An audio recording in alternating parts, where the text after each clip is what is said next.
What's up, boys and girls? Lambo here, and today I'm gonna tell you guys how I became the KONG of Qualifiers within the last 2 weeks, pretty much.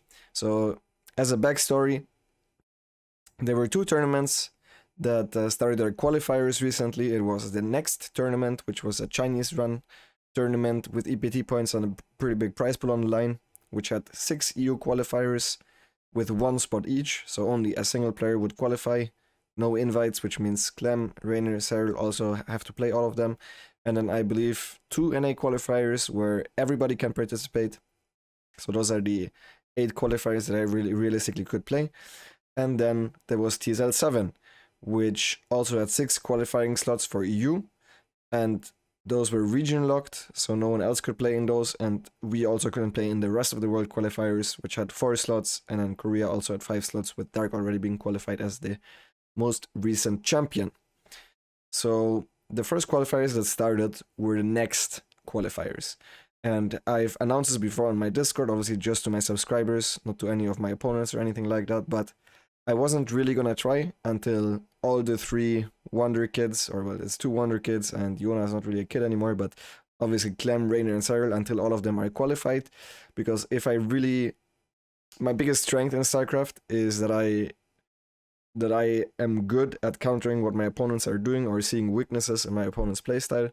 So I want to abuse that at the right time when it's the most important. So I would never use that in an EPT Cup or on the ladder or anything like that. I would usually save it up until either DreamHack Masters events or qualifiers like these, where there's a lot of money to game from. So in the first 3 qualifiers, I took it pretty easily and I lost 0-6. But I didn't really care as much, and this actually played towards my advantage because I happen to play players that, no matter their chances of qualifying, they are going to try their best, which, like, they will try their best strategies to win. So I played against Blight twice and a Laser, and I managed to gain a lot of information on both of them, which would come in handy a little bit later on in the qualifiers. I will get to that. With me just kind of playing reactive styles, I am obviously trying to win, but I'm not gonna try to play towards any of their weaknesses, so to say, and I'm just playing very, very generic styles, and I got destroyed 6-0, but I still felt like I was, I've still felt very confident for the rest of the qualifiers. I've had very good results recently in the World Team League, and also on the ladder, I'm pretty much higher than all of the players that at this point are left, right? Because from the first 3 qualifiers, as I expected, Clem, Rainer, and Cyril qualified, and now it's kind of 3 more slots for the rest of us. So qualifier number 4 starts, which was the first real qualifier. And this is where the story really begins. So this is the first qualifier where we managed to win a map. I'm going to show the bracket here real quick. And we managed to go through Mana, Harstem, Skillos to make it to the qualifying match. And then we lost against Hero Marine. Now against Hero Marine, or against the top Terrans in general, which in Europe, it really just is Clem mostly, and then Hero Marine. I'm not very confident in best of 3s or best of 5s on this map pool. Mainly because I feel like the 3rd map is either going to be Oxide, Blackburn, or Beckett. And all 3 of them are going to be very, very hard if my opponent is of equal skill, which means I need to win the other 2. So I already lost Lightshade to an unscouted Atrax. He opened up with benching game 1. And then went into an Atrax. I didn't scout it, I overdroned, and I just died. I also had a supply block right as the Atrax came. And now game 2 started, and I thought since he used the 3cc Banshee build, which is one of his more common openers, he would use maybe a 3cc 2-1-1 or a 3cc 4 Hellion into 3 Rex type opener. So I tried to blind counter it. I went for just mass links with a Billing Nest and tried to hide them on Blackburn, running across the top side of the map, which there's basically 0 chance of the Terran ever being there with any Hellions or spotting it, and then trying to attack. However, he played something that is a little bit better than what I expected against it, which was 6 Hellions and 2 Benches of 3cc. However, if I catch the Hellions with this, it still should be good for me. So this is where it all starts. So I show him here that I'm trying to scout. I just saw the links for a split second, and now I'm making sure that the Hellions cannot escape towards his natural. And now I'm coming with these Zerglings from behind, and I know this. And I'm trying to get this around, and I would get this around, and I would kill the Hellions, if this would not count as the high ground where I'm clicking. If I clicked a little bit higher, just a little bit higher, my Zerglings would wrap around the Hellions from the other side, but as you can see, since I clicked the high ground here, they run towards the right side, letting the Hellions escape and denying me from dealing critical damage. Just to show you guys how many units he had literally 6 Hellions, 2 of which were out of position, so if I killed those 4, he would have had 2 Hellions, a Banshee, a Reaper, and a Marine left over, the Marine already dying against 50 Lynx and 7 Banelings. With enough Banelings left over to kill this reactor plus the depots, so basically we would have needed to kill 50 Zerglings and 2 Banelings without losing all of his workers, which might be possible with good play. I don't know what would have happened. I wasn't too mad about this. I think Urban is a great player, and for now, that was just the first qualifier. I still felt pretty good about getting to the qualifying match, and that was really just the first minor mistake and maybe a little bit of foreshadowing of what's to come in the upcoming qualifying matches. After the 4th qualifier of next qualifier that followed was the next qualifier, number 5. No word puns intended. The tournament just happens to be called Next. I don't know why, but that's just maybe an abbreviation for something. NetEase Esports X tournaments, I'm just saying. So that's why it's called Next. Either way. No puns intended. And once again, I found myself in the qualifying match without even having lost a map beforehand. And this time it was against Elazer. Now, I mentioned I played against Elazer before, right? That was in qualifier number 3, where Cyril was still waiting for us. So, as I said before, I would just go for generic builds, not absolutely try my hardest to expose everything. And I have a lot of notes about Elazer's CVZ, mostly about the way he plays in 3H versus 3H openers. But what he showed me was that he really liked 2-base openers at that moment in time in ZVZ. And that was really great to learn, especially because his 2-base openers were very special. He went for 4 queens and super late pressure. Which meant that, that was a lot of information for me to gain, because I had no idea that was the way he was playing. So him showing that to me was great. I managed to win the first map where he did one of those 2-base openers, and now we're in map 2, where I'm 1 map away from qualifying for the NetEase, the next tournament, right? And I decided to go for a 12-11.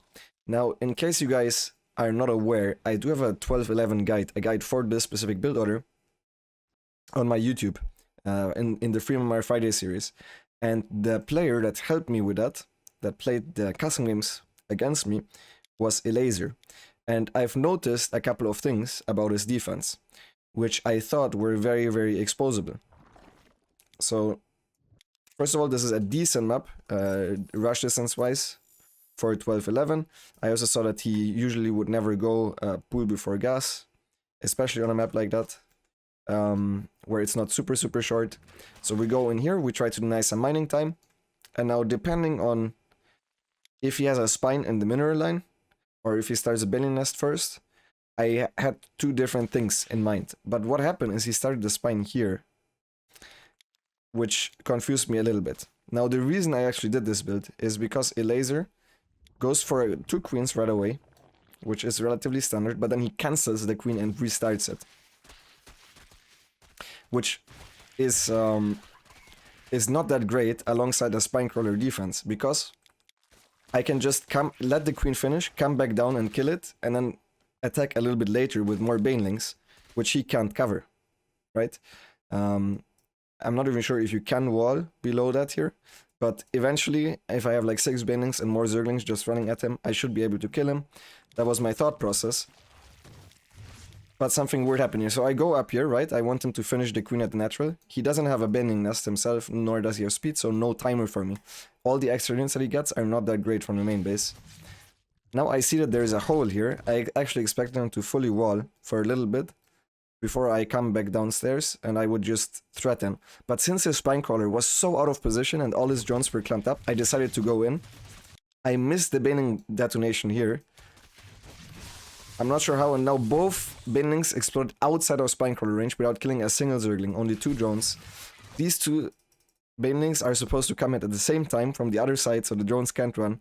They come where the queen is, get blocked. My Zerglings are attacking the spine, which is the worst target for them. and everything just falls apart. And I knew in my head beforehand what I wanted to do, but then didn't execute it because I saw the Spinecrawler out of position, and I figured, okay, maybe I can just kill him instead of just going with the plan that I knew for 1000% that it would work. Me going back down here to kill the queen, waiting until I have 6 banings, and then running in because he doesn't have a banging nest. He's gonna have 1 queen. He will lose this queen for free. There is no chance for him to hold this. If I wanted to, I could have even killed the hatchery after killing the queen, because I have a hatchery of my own coming up, and he, as I said before, doesn't have a timer. He would even need to start a second spine, I think, if he wants to hold this way. So I knew what I had to do, and I just didn't do it in that moment where you kind of have to be clutch. I thought I was being clutch. I just had to go in. I looked at the situation and I misjudged it, and that cost me the win here. Very, very simply. Yeah, at this point he's at 13 workers and I'm at 11, but the game is pretty much over since he has 2 queens and a spine, 3 queens even, and I don't have a single queen. I just started the hatchery. So yeah, this game was over, and now I want to show you guys the third game of the series as well. So now we're in the third game, in which I started off with a 12 pool. I knew Laser quite often had a very shaky 12 pool response, but he defended fine. The game ended up relatively even. I actually wanted to go +1 carapace right after with some link pressure, but I started +1 missile as a fake, forgot to cancel it, and then went +1 carapace. So instead I just went for a delayed roach timing. That was perfect against what my opponent chose to do, which I scouted him going for a Spire. We denied scouting. He never had any idea of our drone count at the third, which was very low. And he took a 4th base plus a Spire plus a Roach Warren, where we are 1-1 Roach All-inning him at this point in the game. And if you look at the unit counting section right now, it's 32 roaches against 12 roaches, and we both still had a bunch of Zerglings left over from the early game. It's very obvious, if you think about it, that first of all, I knew that the links were on the map, they always are, for me to leave my Zerglings at home for his Zergling run by, right, that arrives. Instead, I just brought the Zerglings with my roaches. I do not really know why, because even if I keep them at home, they will still join up in time for the fight because they're very fast. But I decided to just bring everything to the front, and that cost me my 3rd base, a queen here. I made sure to leave my reinforcements at home, but this also slowed down all my reinforcements, obviously. Either way, I scouted that there was a Spire. And I also scouted the timing of it, and I scouted the fact that it was at the 3rd base. And at this point, I see there are spines that are almost... Like, this is my vision right now. I see spines are not even close to being done. He gives me this location entirely. And immediately what I should do is stay here in a concave. I have way more roaches in him. Stay here in a concave, kill all of this, and then kill this base on the way back, and the game is over. Yeah, because the Spire built on his 3rd base as well. Instead, what I'm gonna do here, because I thought I was in a great position to win the game, and I mean, I almost twice his roach count, is I start going in here because I see the Spinecrawlers are not done yet. And the thing that really triggered me to go in was that he wasted both Crossbites, or not really wasted, he tried to buy time, right? So instead of just taking my time here, I'm blocking my own Zerglings, running in like an absolute idiot,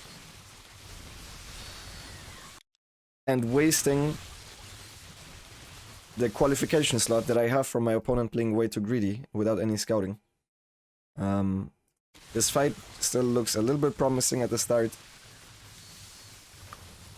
but in the end it was bad. The fight was over after my +1 carapace was done, which was horrendous. It was the absolute worst thing I could have done, was running in here. At the very least, I should have waited 10 more seconds. And yeah, that was it. I did not need to do that. That was, like, with the correct moves, that was just over. Also, earlier into the game, I wanted, as I said before, I wanted to do +1 carapace after. I forgot to cancel his upgrade, so I had +1 missile, and that's why I didn't go for it. Which this, if I did that, it also would have worked. In retrospect, this obviously I would not have known 100%, but Elaser also was greedy at that point in the game. So at this point, I'm going to show you guys the bracket one more time really quick. This was the 5th qualifier at this point, so only one more chance in the EU qualifier. And yeah, I ended up losing this one to Elaser, which really, really annoyed me.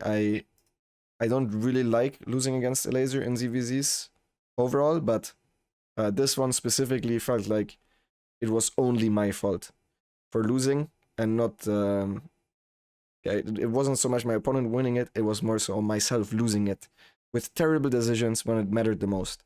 So that made me very, very sad and very upset. And I also then decided to play the second NA qualifier, which there were only 2 NA qualifiers, and the NA qualifiers start at 4 AM. So I then went ahead to play the NA qualifier, which is going to be the next part of this. So this qualifier was a special one because it started at 4 AM for me, which meant that I either had to just stay awake, which I would never be able to do, or go to sleep for a bit. So I tried to go to sleep very early on. However, because I was so mad about losing to Laser in such a dumb way, that I did not manage to fall asleep until around, I don't know the exact time because I tried to not look at it, but probably either like 1 or 2 AM. So I slept for approximately 2 hours, pretty much.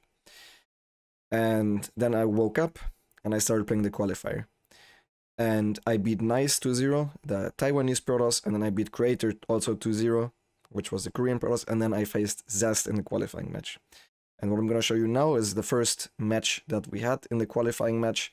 I started with a delayed queen pull, and my opponent went for a carrier build, with which you can never defend your third base. So I killed the third base. He tried to retake it, and I shot that down again, with the units on his side of the map. At this point, we're at 70 drones, with a 4 base coming, and we're just waiting for our corruptors to spawn. We killed 2 carriers, 3 carriers, almost 4. And at this point in the game, our opponent just starts his third base. Now you might think that this is a great position for us, and you would be right. It's an amazing position. Our opponent did not even get the +1. I think I might have even killed the core. Can't really remember. Either way, he has nothing, no tech. Well, besides the fleet beacon, I guess, as a tech building. But he also lost most of his carriers. We already have the counter to the carriers. At this point in the game, I usually always would go late game. I played this many, many times against similar openers, and I would go late game every time. But I actually remembered, while I was playing this, a game that I watched on Rainer's stream. It was just a random game, I'm not even sure against who, probably a ladder game, on Lightshade. And Rainer went for a Mass Queen Ravager Corruptor push to finish his opponent off. So instead of going late game, from being miles ahead, my opponent still had 50 workers, doesn't have any High Templars coming. I could simply go to Hive and abduct his units 1 by 1 already. And instantly into Ultras, does not have any ground upgrades. What I should do is double upgrade Infestation Pit, which I did a lot. You can see it in some other games from my qualifiers against Hearthstone. This is my most common follow-up against players that go usually Void Ray into Disruptor as well, or 3 base with a fleet beacon, where I usually always kill the third base but can't run into the natural and then end up transitioning. Whereas in this specific game, I tried to mix it up. I felt like the game already was over, to be honest, and I felt like I should be able to kill my opponent, whereas Zest did not actually try to tech up. He just massed Void Rays, and then this is what happened. Theoretically, I thought 10 queens with 14 corruptors and 12 ravagers. The ravagers making the Void Race move, and the corruptors just for the killing the carriers. With so many queens to tank, should be theoretically enough to kill this. But it turned out I was wrong, and I got absolutely destroyed by the Void Race. It was not even close. The thing that I had not anticipated, because I had never played this before, is that the Void Race with their beam zone out the corruptors entirely, and if the corruptors don't go in to actually kill the carriers, the queens are useless. They're just shooting interceptors. So all that actually happens is his interceptors are fighting against my queens, and the Void Rays every now and again focus fire a unit or two, and over time this means that I'm not making any progress, and he is making progress on my army, and this ends up being terrible for me. So I had the second thought and made an Infestation Pit just in case with a second Evo to go into that late game that I talked about, but I should have done it right away, because once again, from a winning position, I ended up doing the worst possible, making the worst possible decision when it mattered the most in the qualifying match, and that ended up costing me very, very big. Now in the second game, he once again went for a carrier opener. That game straight up just killed him with the exact same build that I did in this game. In this game, I lost some drones early against the Oracle, so maybe that's why he felt potential of being able to defend with the carrier build, but he just got absolutely destroyed in the second game. And then the third game started, and once again, I was one game away from qualifying for the third straight qualifier in a row. And at this point, we played on Oxide. So the last map was Oxide, and the last 2 games I saw of Zest on this map, he opened with 2 Stargate, 2 Void Rays at first, 2 Void Rays, no Oracle, which is a huge tell because he usually never starts with 2 Void Rays. He also opened with Oracles every game when he went carriers. And then he just straight up gets +1 air weapons without even Warp Gate, and then goes Mass Phoenix. And then attacks with that and follows it up with a Charge Slot Icon, all in. And I knew this in my head, and I made sure to tell myself over and over again. But then the game started, and I made 9 queens, anticipating that upon seeing 2 Void Rays. And since I wasn't entirely sure when the Phoenix move out was happening, I felt like it was already too late. And maybe he is going, in fact, for the carriers. And I went back to inject with my queens, and I split them up, and I lost all my queens at the natural, because I didn't see the move out. He cleared a Ling, and I didn't replace it. So I had a hole in my wall of vision, and things snowballed, and I fell super far behind, and I almost defended his push, but not quite. Like, I made units owned, and he still attacked into me without any tech. And sadly, that was the third straight qualifier match that I lost. The second straight where I lost 2-1, where I was in a good position, in a very winnable position in one game. The other one also something that I knew exactly what was going to happen. I knew exactly how to counter it, and I just didn't do it in the game, which it just kept happening. Like, this was a trend that kept happening for me. So this was the last qualifier where I made it to the qualifying match. In the next qualifier, there was one more left. It was a qualifier 6 in Europe, which started as the GSL finals was still going on.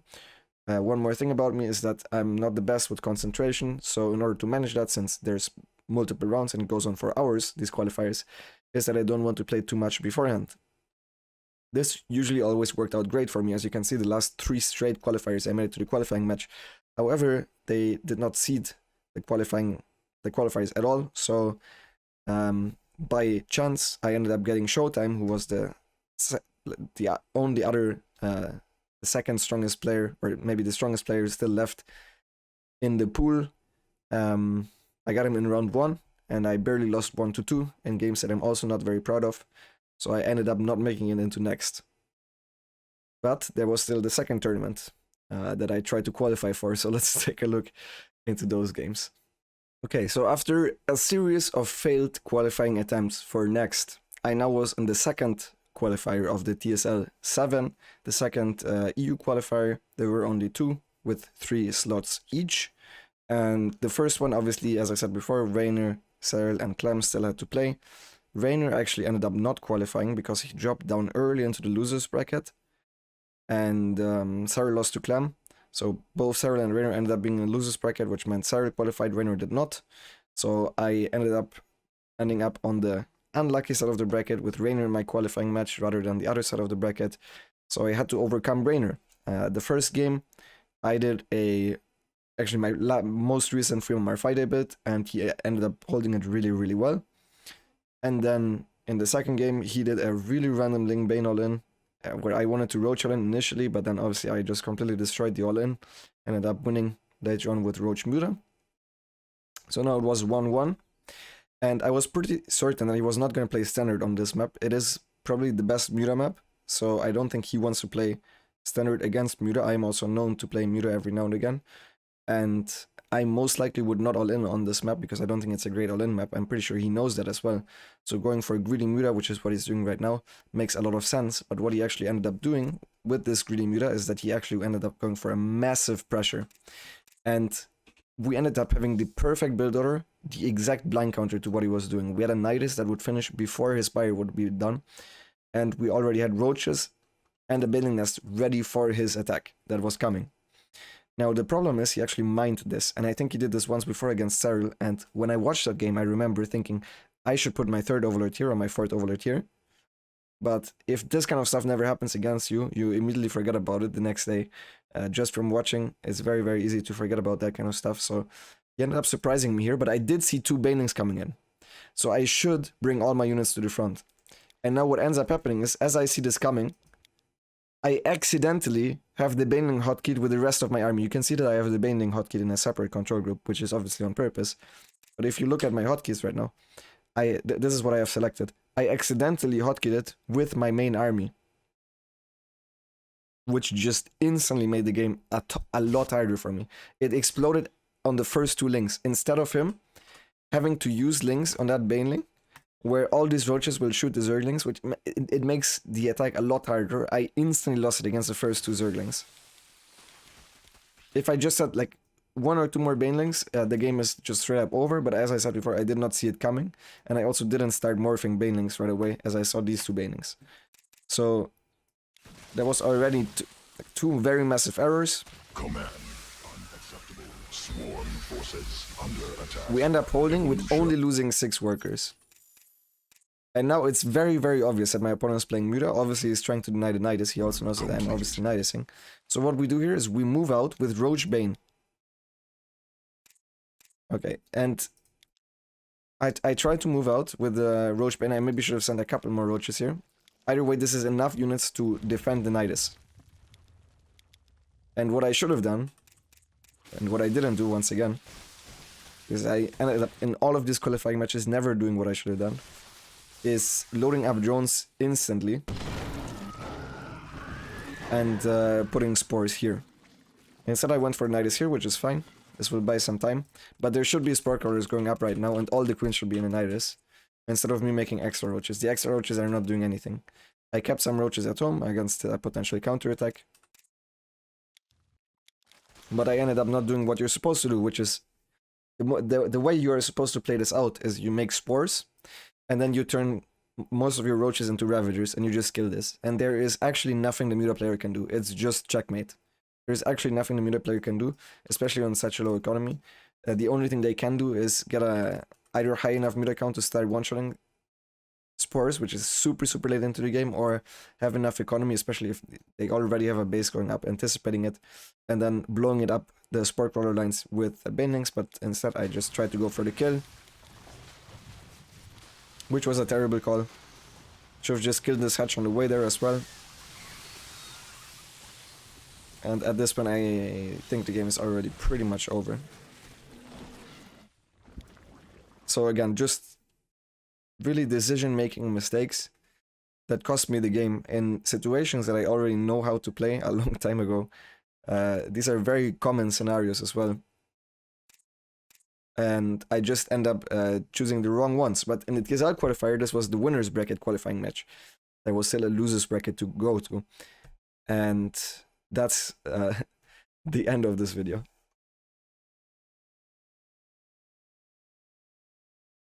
And that's going to be the next and also last part of the video.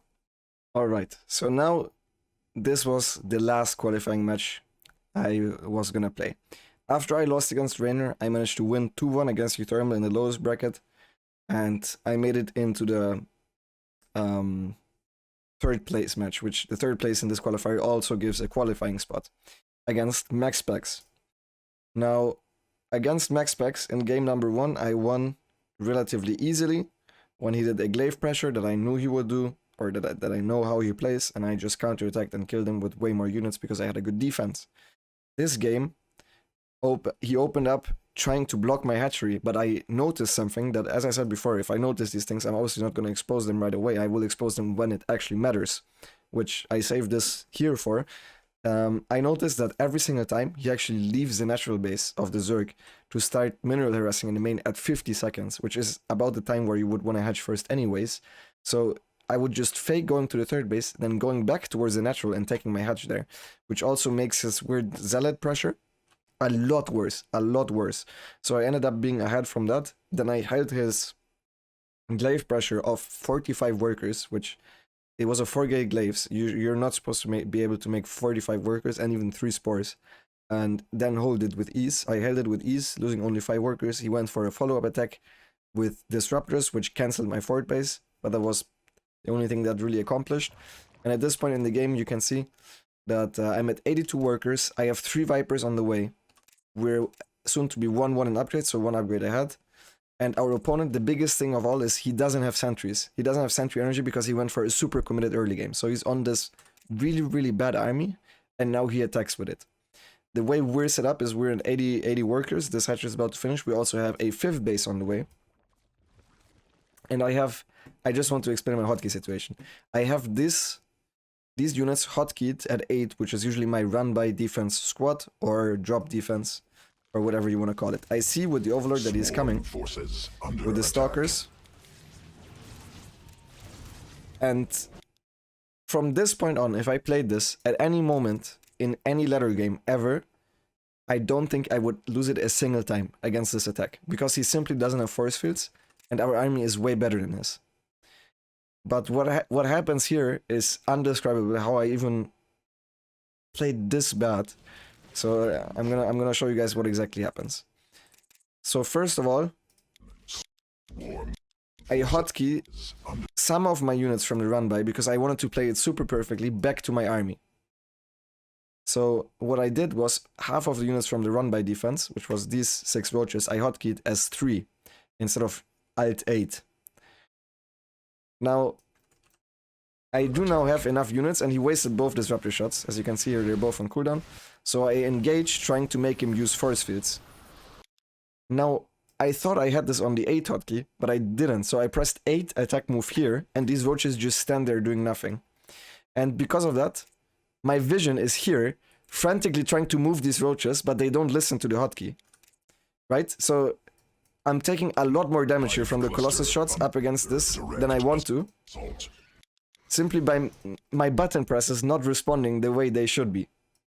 At this point I also have Vipers out that are not using their energy. I also am getting my entire mineral line cracked by 5 adapts instead of just putting some units there to defend. So what ends up happening is, even though his army is absolute trash at this point, I don't even need Vipers to kill this. I just need a concave and an A move. He doesn't have a single force field left. And he also didn't have any disruptor shots. I end up going here to attack these adapts, which end up killing the hatchery without a cancel. I end up trying to wait for the Vipers. I lose all the workers here. But he blinks forward. He blinks forward into the blinding cloud. So I barely managed to kill this, but I lose 17 workers before clearing any of this up. And I lose all 3 Vipers. And instead of realizing the situation I'm in and just running across the map and winning the game against someone that has 0 static defense, I decided to wait for 3 more Vipers.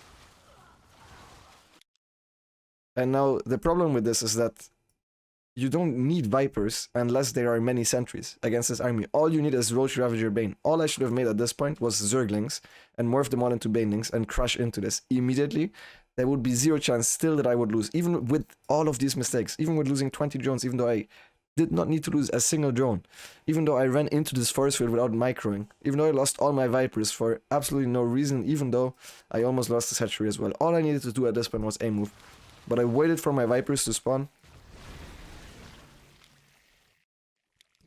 and taking my sweet time to run across the map until the Vipers have energy. Look at how much time I'm giving him.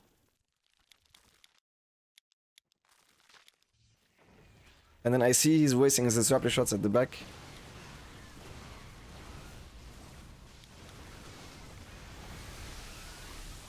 And this is the fight that ends up happening. He saves one of the Colossi. A bunch of my units are not attacking. At this point I'm getting really nervous because I realize I might not be winning the game anymore.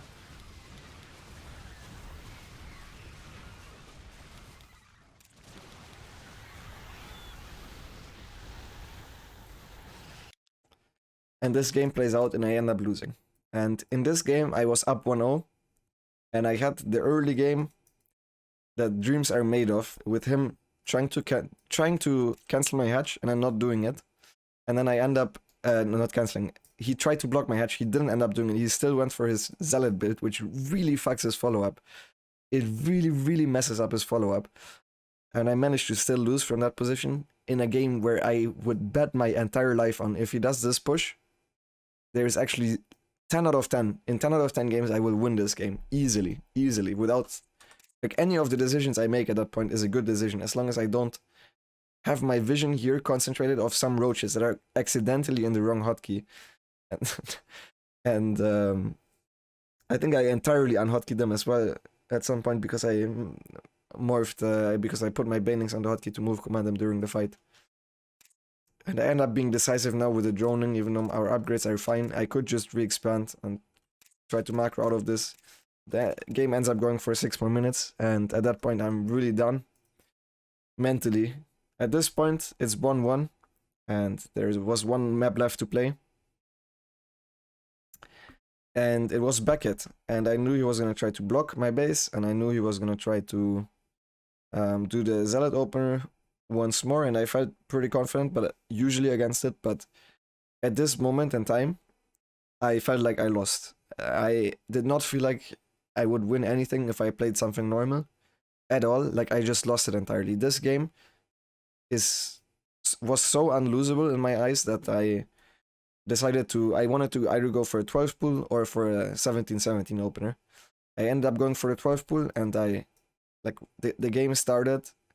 I don't even want to show this, but I mishotkeyed my Zerglings at the front multiple times, where all I needed to do was put four Zerglings on the Cybercore, and with his defense, I should be able to kill at least the Cybercore and get a somewhat even game of this. Instead, I end up getting supply blocked, watch back at my base, trying to double extractor trick, accidentally make a drone during this double extractor trick, so I can't start my second queen, right? And then make an extra Spore Crawler to extractor trick that out, and then in the meantime, all my Zerglings are walking back for some reason. I don't know how that happened, but I accidentally clicked them towards my third base. I'm like, just at that point in the game, I could not play anymore. Like, my mentality after this being the 5th consecutive qualifying match that I was in, and once again losing positions that if I play not my best, just my standard self, made me absolutely lose it, and that was the worst performance ever, that last game that I had. You guys can watch it. I'm sure it's on Rotterdam stream and 1,000 other streams. But in the end, Maxflex qualified over me, Elaser qualified over me, Hero Marine qualified over me, Zest qualified over me, and Rainer qualified over me. And even though none of these are bad players, I think a lot of those were avoidable, and it made me feel really bad. So I figured I might just make the best out of this and make some content, which is why I'm here pretty much right now, explaining this to you guys, maybe giving some perspective on what exactly happened if any of you guys missed it. Why am I not playing in these tournaments? In case you guys are wondering, is because I'm not good enough. Either way, what this cost is for me to have some sleepless nights, overthinking what could have been, even though I recognize while this is happening that it is not healthy, nor is it useful in any way, shape, or form to think about it. But I would compare this to, I remember when I was a kid and I actually missed a penalty. I used to play for a football team. I also could not sleep, and it just keeps playing over and over again. I'm sure other people that they're not into sports might have this with awkward conversations that no one but you really remembers or thinks about, but you think, oh my god, what did I do there? Or I remember coming from a party and noticing that a girl that I was into actually was hitting on me, but I just didn't realize it as it was happening. And on my way home, it kind of hit me, and then also it would rob me some sleep. A little bit similar to this, but maybe more extreme, is what happened to me in the past 2 weeks. And the last thing I really want is to drown in self-pity or anything, or want pity from you guys, but I just want to give some perspective on why it hurt so much, and maybe also explain the last tweet that I made about this, which sounded a little bit sad, but I just want you guys to know that I am very aware of how good I am at the game, and I'm very aware of what my mistakes are. A lot of people think that I'm arrogant. I actually do think that I am actually arrogant. I understand how that can come over, but I actually know exactly how good I am, and I know exactly which players I can beat and which players I can lose against. It's not so much that I think I'm losing against players that are worse than me, and that's why I'm getting mad. It's more so that I'm getting mad at myself, because as a StarCraft player, and I'm sure every other pro gamer will also relate to this, you always know that you could have played better. No matter what in StarCraft, you always lose because of your mistakes. It's a game of mistakes, and mistakes being punished unless your opponent is way better than yourself and just outplays you over a long period of time. This really only happens when I'm playing macro games against Solar Rainer, which doesn't really happen because it's CVZ, like standard macro games, or when I'm playing against Clem at the moment. And against everybody else, it always comes down to who makes more stupid mistakes, which is also the reason why Cyril and Rainer are better than me, which is also a very commonly asked question. They just make less mistakes. They're just better at the game than me. And yeah, I hope you guys enjoyed this. And I am now a self-proclaimed KONG of Qualifiers after losing 1-2 in 4 qualifying matches in a row. And for a good measure, we even had a 5th qualifying match in there, and I ended up not making it into it, but we still have the World Team League ahead of us, and I still play obviously in the DreamHack Masters, and these are just more or less smaller tournaments on the side, which would have been great to play, because I think where I can shine the most is where I can prepare, especially I think very thankful opponents are Korean Paralysis and Zergs, even though they are super good at the game, and I do not look down on them or anything like that. I think they're very, very strong, but I personally match up well against them, especially in a format where I can prepare. So I wish I would be able to show myself more against those. So it kind of stinks in the moment. But at the end, today is already a different day and I'm looking back at it. And I don't mind as much anymore. Either way, see you guys in the next video and bye bye.